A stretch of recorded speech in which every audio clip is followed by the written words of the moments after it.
आकाशवाणी नागपूर समृद्ध शनिवारी आपल्याला ठळक बातम्या देत आहे। राज्यातील ग्रामीण भागातील शेतजमिनींचा नकाशा तसंच 7/12 उतारामधील तफावत दूर करण्यासाठी महसूल विभागानं महत्त्वाचं पाऊल उचललं आहे।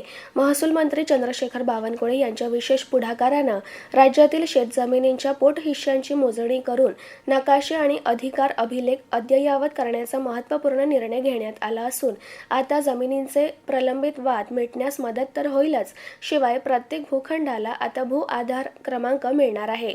मुख्यमंत्री माझी लाडकी बहीण योजनेतल्या काही लाभार्थ्यांना ई-केवायसी करण्यासाठी सरकारनं 31 मार्चपर्यंत मुदतवाढ दिली आहे।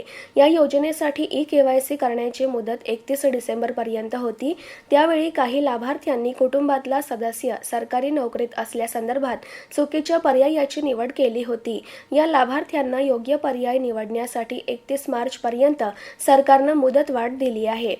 महात्मा ज्योतिबा फुले जन आरोग्य योजना आता बाह्य रुग्ण विभागाची सेवा पुरविणाऱ्या सार्वजनिक आरोग्य विभागाच्या सर्वच उपकेंद्र आणि प्राथमिक आरोग्य केंद्रांना लागू करण्यात आली आहे।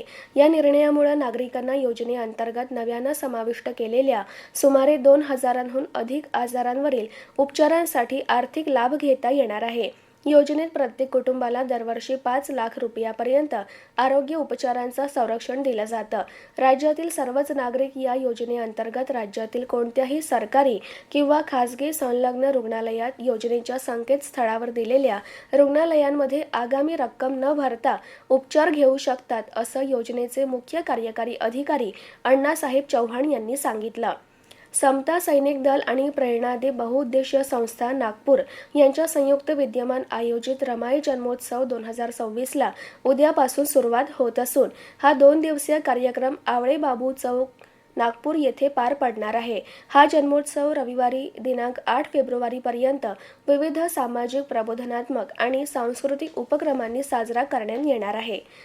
याबरोबरच ठळक बातमीपत्र संपलं। यापुढील ठळक बातमीपत्र उद्या सकाळी 10:58 प्रसारित होईल। नमस्कार।